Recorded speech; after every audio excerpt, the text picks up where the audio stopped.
പ്രിയപ്പെട്ടവരെ, സംസ്ഥാനത്ത് ആശങ്കയേറ്റുകയാണ് അമീബിക് മസ്തിഷ്ക ജ്വരം. ഇന്നലെ മലപ്പുറം സ്വദേശിയായ 13-കാരനു കൂടി രോഗം സ്ഥിരീകരിച്ചു. സംസ്ഥാനത്ത് നിലവിൽ ചികിത്സയിലുള്ളത് 22 പേരാണ്. കോഴിക്കോട് മെഡിക്കൽ കോളേജിൽ 10 പേരും തിരുവനന്തപുരം മെഡിക്കൽ കോളേജിൽ 12 പേരുമാണ് ചികിത്സയിലുള്ളത്. അഭിജിത്ത് മുഴക്കുന്നുണ്ട് കൂടുതൽ വിവരങ്ങളുമായി. അഭിജിത്ത്, ഇപ്പോൾ ഒരു കുട്ടിക്ക് കൂടി അമീബിക് മസ്തിഷ്ക ജ്വരം സ്ഥിരീകരിച്ചിരിക്കുകയാണ്. 22 പേരാണ് ഇപ്പോൾ കോഴിക്കോട് മെഡിക്കൽ കോളേജിലുള്ളത്. കഴിഞ്ഞ ഒരു മാസത്തിനിടയിൽ വലിയ വ്യാപനമാണ് നടന്നിരിക്കുന്നത്. അതല്പം ആശങ്കയേറ്റുന്നുണ്ടല്ലേ അഭിജിത്ത്? Good morning.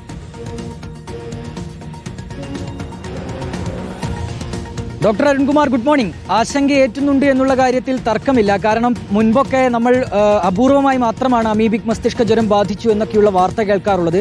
പക്ഷേ കഴിഞ്ഞ ഒരു മാസമായി നിരന്തരം ഈ രീതിയിലുള്ള വാർത്തകൾ വരുന്നു. കുട്ടികൾക്കും മുതിർന്നവർക്കും ഒക്കെ ഒരുപോലെ അമീബിക് മസ്തിഷ്ക ജ്വരം ബാധിച്ചു എന്നുള്ള കാര്യങ്ങൾ പുറത്തു വരുന്നു. അതിനോടൊപ്പം തന്നെ അത് മരണത്തിലും ചെന്നെത്തുന്നു എന്നുള്ളതാണ് ഈ ആശങ്ക വർദ്ധിപ്പിക്കുന്ന കാര്യം.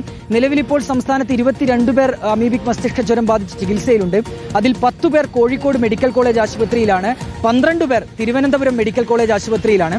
ഇതിൽ ഇന്നലെയാണ് ഒരു 13 വയസ്സുകാരന് കൂടി രോഗം സ്ഥിരീകരിച്ചത്. മലപ്പുറം സ്വദേശിയായ ഒരു 13 വയസ്സുകാരൻ. കുട്ടി ആദ്യം മലപ്പുറത്തെ ഒരു ആശുപത്രിയിൽ ചികിത്സ തേടുകയായിരുന്നു. പിന്നീട് രോഗം മൂർച്ഛിച്ചതിനെ തുടർന്നാണ് ഈ മാസം 19-ന്, അതായത് മിനിഞ്ഞാന്ന്, കോഴിക്കോട് മെഡിക്കൽ കോളേജ് ആശുപത്രിയിൽ എത്തിച്ചത്.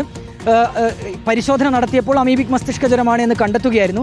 നിലവിൽ ആശങ്കപ്പെടേണ്ട സാഹചര്യമില്ല എന്നുള്ളതാണ് ഈ കുട്ടിയുടെ നിലയുമായി ബന്ധപ്പെട്ട് മെഡിക്കൽ കോളേജ് അധികൃതർ വ്യക്തമാക്കിയിട്ടുള്ളത്. പക്ഷേ പ്രധാനപ്പെട്ട ഒരു കാര്യം അരുൺകുമാർ, മിനിഞ്ഞാന്നാണ്, അതായത് കഴിഞ്ഞ ദിവസമാണ് ഒരാളുടെ മരണം കോഴിക്കോട് മെഡിക്കൽ കോളേജ് ആശുപത്രിയിൽ ഉണ്ടായത്. അത് തൃശൂർ സ്വദേശിയായ കോഴിക്കോട് ഹോട്ടലിൽ പണിയെടുക്കുന്ന ഒരാളുടെ മരണമാണ്. പക്ഷെ അതിലുള്ള ഒരു ആശങ്കയുണ്ടാക്കുന്ന കാര്യം, എവിടെ നിന്നാണ് ഇയാൾക്ക് ഈ രോഗം വന്നത് എന്നതിനെക്കുറിച്ച് ഒരു അവ്യക്തത തുടരുകയാണ്. രോഗബാധയുടെ ഉറവിടം ഏതാണ് എന്ന് കണ്ടെത്താൻ കഴിഞ്ഞിട്ടില്ല. ഇയാൾ ജോലി ചെയ്ത സ്ഥലത്തെ മറ്റൊരാൾ കൂടി സമാനമായ ലക്ഷണങ്ങളോടുകൂടി കഴിഞ്ഞ ആഴ്ച മരിച്ചിരുന്നു. ഇതൊക്കെയാണ് ഇപ്പോൾ ആരോഗ്യ വകുപ്പിന്റെ മുന്നിൽ ഒരു ചോദ്യചിഹ്നമായി നിൽക്കുന്നത്. ഏതായാലും പ്രതിരോധ പ്രവർത്തനങ്ങൾ ഊർജിതമായി തുടരുന്നുണ്ട് എന്നറിയിക്കുന്നു. പക്ഷെ അതിനിടയിലും ഇങ്ങനെ രോഗം റിപ്പോർട്ട് ചെയ്യുന്നത് അല്പം ആശങ്ക ഉണ്ടാക്കുന്നുണ്ട് അരുൺകുമാർ. Thank you. അഭിജിത്താണ് വിവരങ്ങൾ നൽകിയത്. ആശങ്കയേറ്റുന്നുണ്ട്. ഒരിക്കൽ കൂടി പ്രേക്ഷകരോട് പറയാം, കെട്ടിക്കിടക്കുന്ന ഇടങ്ങളിൽ, മാലിന്യമുള്ള സ്ഥലങ്ങളിലൊന്നും കുട്ടികളെ നിങ്ങൾ ഒരു കാരണവശാലും കുളിക്കാനായിട്ട് വിടാതിരിക്കുക. ക്ലോറിനേറ്റ്